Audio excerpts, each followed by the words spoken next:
Good afternoon, my dear students. Welcome to my class. I think chapter one आप सबने complete कर लिया होगा. Chapter one I was given a sufficient time for to every one. Okay, now today we will start chapter two addition, subtraction, multiplication and division of whole number. ये बेटा ये कोई नई टॉपिक्स नहीं है. आप क्लास सेकेंड, थर्ड, फोर्थ में भी ये चीज़ें आप पढ़ चुके हो. ये तो यहाँ पे आपका क्या है, जस्ट एक रिवीजन है. तो क्लास फिफ्थ के स्टैंडर्ड में मैं बेसिकली मान के चलते हैं कि आपको ये दो नंबर्स को ऐड करना, सब्ट्रैक्ट करना, डिवीजन एंड मल्टीप्लिकेशन आपको आता होगा. तो जहाँ पे कुछ एक्सरसाइज ऐसे बेटा जो बहुत ईजी हैं, तो इस एक्सरसाइज को मैं क्या करूँगा, आपको मैं होमवर्क दूंगा और अगर आपको डाउट्स होंगे तब मैं उसको डिस्कस करूँगा. क्योंकि एडिशन, सब्ट्रैक्शन ये आपके क्लास सेकेंड, थर्ड, फोर्थ में आप पढ़ते आ रहे हो और यहाँ पे जस्ट एक आपका स्टार्टिंग का रिवीजन है. ओके, तो जैसे कि exercise 2.1 add the following number, इन दो नंबर्स को आप इजीली ऐड कर सकते हो, सब्ट्रैक्ट कर सकते हो. ठीक है, तो एक्सरसाइज 2.1 एंड एक्सरसाइज 2.2 ये दो एक्सरसाइज आपको मैं होमवर्क दे रहा हूँ. आपको जब अगर डाउट होगा तो इस क्वेश्चन में, अगर आपको कहीं पे भी कोई डाउट होगा आप मुझे मैसेज कर सकते हैं. Then I will solve your issues. Okay, तो from today we will start exercise 2.3 word problem question. बेटा अभी तक आपकी जो चीज़ें अभी तक आप जो पढ़ रहे थे वो बेसिक्स चीज़ें पढ़ रहे थे. अब आपके वर्ड प्रॉब्लम के क्वेश्चन से स्टार्ट होते हैं. यहाँ पे आपको नोटिस करना है ये कि जब भी वर्ड प्रॉब्लम्स के क्वेश्चंस आएँ तो उसको सॉल्व कैसे करना है. बेटा मैथमेटिक्स इज नॉट, कुछ लोग क्या करते हैं बेटा कि मैथमेटिक्स को जस्ट रफ की तरह वर्क करते हैं. तो मैथमेटिक्स सिर्फ एक रफ वर्क करने की तरह नहीं है, तो उसको आपको क्या करना है, स्टेप बाय स्टेप करना है. तो वर्ड प्रॉब्लम के क्वेश्चंस को हम कैसे करते हैं, how we will do the problems of questions of word problem. Okay, तो यहाँ पे मैं आपको ये बताऊँगा. नाउ सी सब एक्सरसाइज 2.3 क्वेश्चन नंबर 1. ये मैं एग्जांपल लेता हूँ आपके लिए.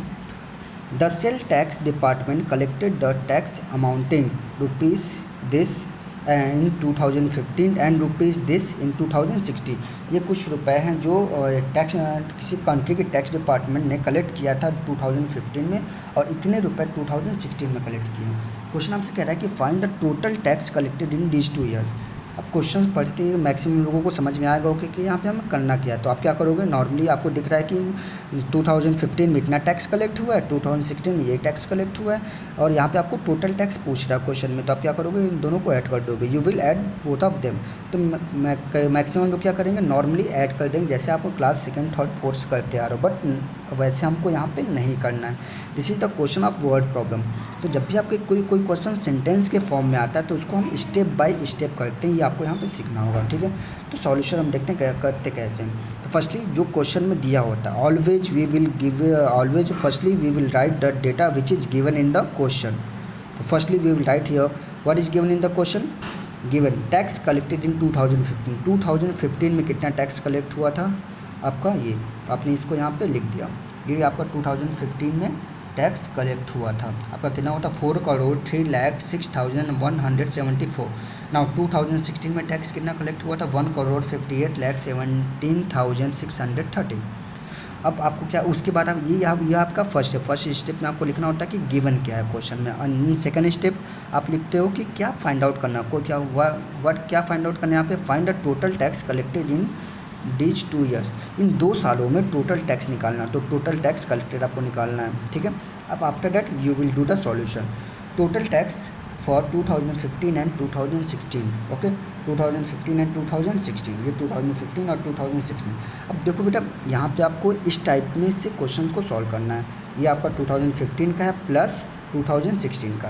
अब आपको यहाँ पे इन दोनों को ऐड करना है. ऐड करने का वर्क आप कहीं भी रफ वर्क में कर सकते हो. रफ वर्क में कर सकते हैं. क्या हो जाएगा, 0306174. Okay, here 15817,630. अब आप इसको रफ कहीं पे भी रफ वर्क में आप ऐड कर सकते हो. ऐड कीजिए, यहाँ क्या आ जाएगा, 4 7 + 3 0 1 कैरी 6 7 8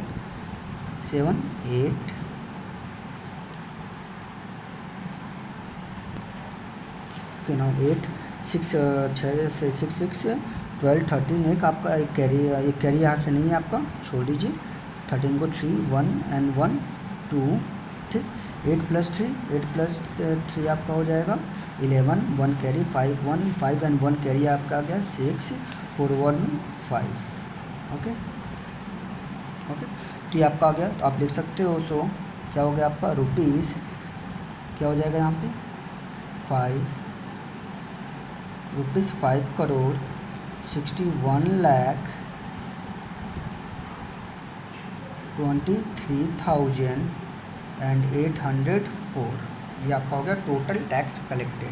ओके, तो बेटा आपको करना क्या है, आपको ये स्टेप बाय स्टेप्स करने हैं। तो अभी तक आप जो प्रोसेस अप्लाई करते थे उसको अब आपको वर्ड प्रॉब्लम के क्वेश्चंस में नहीं करना है। वर्ड प्रॉब्लम के क्वेश्चन को आप ऐसे करते हैं, तो ये इसको आप, ये एक प्रोसेस है, इसको आपको करना सीखना होगा। ओके, नाउ सेकंड एग्जांपल लेते हैं हम। सेकंड एग्जांपल है आपका the population of 3 cities. The population of 3 cities, किसी कंट्री के 3 सिटीज़ हैं, पॉपुलेशन ए बी एंड सी, उन सिटीज़ का नाम है ए बी एंड सी। उन सिटीज़ की पॉपुलेशन, ए की पॉपुलेशन ये है, बी की पॉपुलेशन ये है और सी की पॉपुलेशन ये है। कह रहा है what is the total population of the 3 cities. ये है, ये आपका क्वेश्चन नंबर 3 एक्सरसाइज 2.3। ओके ना, सी। सो फर्स्टली जैसे कि मैंने बोला था, फर्स्टली आपको जो डेटा क्वेश्चन में दिया होता है उसको आपको लिखना होगा। गिवन डेटा क्या, पॉपुलेशन ऑफ ए की पॉपुलेशन कितनी है, इतनी। बी की पॉपुलेशन है आपकी दिस वन एंड सी की पॉपुलेशन है this one. Now find total population. तो टोटल पॉपुलेशन के लिए आपको क्या करना पड़ेगा, सो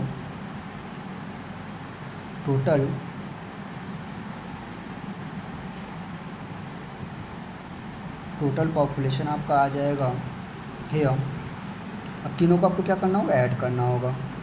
तो 5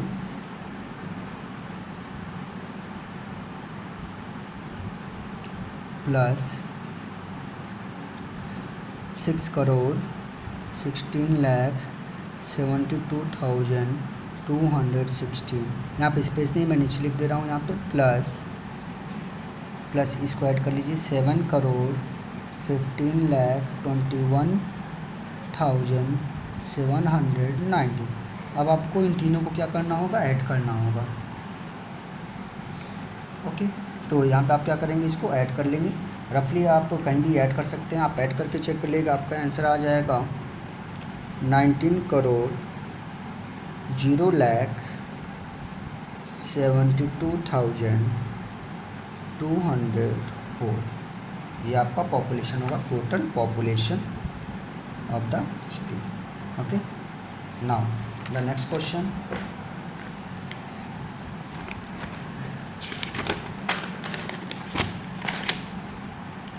क्वेश्चन नंबर 5 ऑफ एक्सरसाइज 2.3। बेटा ये जो क्वेश्चन है ये आपके सिलेबस में, आपकी बुक में नहीं देना चाहिए था, आपके स्टैंडर्ड से थोड़ा सा अप है, क्योंकि अब आप अभी आपको वर्ड्स का और नंबर्स का ट्रांसफॉर्मेशन आपको अभी नहीं बताया गया कि किसी भी नंबर को लेफ़्ट से राइट शिफ्ट करते हैं तो क्या होता है, लेफ़्ट से राइट शिफ्ट करते हैं क्या होता है, इक्वल टू के लेफ़्ट और राइट शिफ्टिंग जब करते हैं तो नंबर का साइन कन्वेंशन चेंज होता है। प्लस होता है तो माइनस हो जाता है, माइनस होता है तो प्लस होता है, मल्टीप्लिकेशन से डिवीजन होता है, डिवीजन होता है तो मल्टीप्लिकेशन हो जाता है। अभी फर्दर आपकी क्लास में जो होगी मैं आपको नोट्स प्रोवाइड करूँगा, बट यहाँ पे बस आप इस क्वेश्चन को देख लीजिए कि इस क्वेश्चन को करेंगे कैसे। क्वेश्चन है आपका the difference between 2 number is this, if the smaller number is this then find the greater number. दो नंबर्स के बीच का डिफरेंस दिया हुआ, दो नंबर के बीच का डिफरेंस दिया हुआ ये है कि एक डिफरेंस मीन्स क्या होता है, सब्ट्रैक्शन। एक नंबर है और एक दो नंबर्स हैं, बड़े वाले नंबर में से छोटे वाले नंबर को जब माइनस किया गया तो ये नंबर आपके पास आया है। और क्वेश्चन आपसे कह रहा है कि स्मॉलर नंबर इज दिस, छोटा वाला नंबर दिया हुआ है तो क्वेश्चन कह रहा है कि वो ग्रेटर नंबर क्या होगा। ओके, तो according to the rule firstly we will write the given data difference कितना दिया हुआ है आपका 68,39,507। Okay, and smaller number is 25,340। Okay, तो ग्रेटर, नाउ हमें क्या करना है, ग्रेटर नंबर निकालना है। तो हम यहाँ पे ऐसे क्वेश्चन में जब आपको आपके सामने आते हैं तो यहाँ पे हमने मान लिया कि ग्रेटर नंबर क्या है, एक्स है। ग्रेटर नंबर क्या है, एक्स है।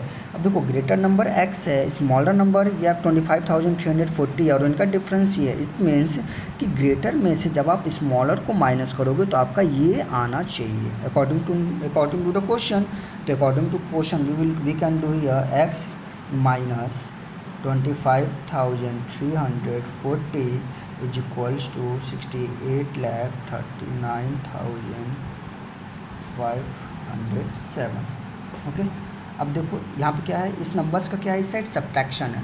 तो जब भी किसी नंबर्स का इक्वल टू के एक साइड लेफ्ट हैंड साइड में सब्ट्रैक्शन है, और जब आप इस नंबर को यहाँ शिफ्ट करोगे तो क्या होगा, एडिशन हो जाता है।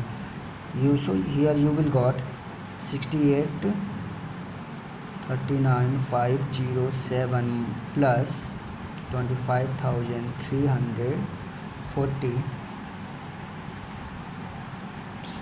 So here you will got, आप जब इसको आप इसको रफ में कहीं पे अभी ऐड करके चेक करेंगे तो आपका आंसर आ जाएगा 686,4847। ये आपका आ जाएगा 68,64,847। ये होगा आपका आंसर। ठीक है, यहाँ पर अभी आप आंसर में मत लिखिए आपका। सो आपको सेकेंड नंबर आपने क्या माना था, सॉरी ग्रेटर नंबर माना था एक्स। So greater number is equals to 68,64,847। ये हो गया आपका आंसर। ओके, तो you can do the question in question of word problem in this way. Okay, so in next question I will discuss the next exercise, and if you have any doubt you can message me and I will discuss the questions in the video. If you have doubt in exercise from the exercise 2.1 and 2.2, then you can told me. Okay, thank you.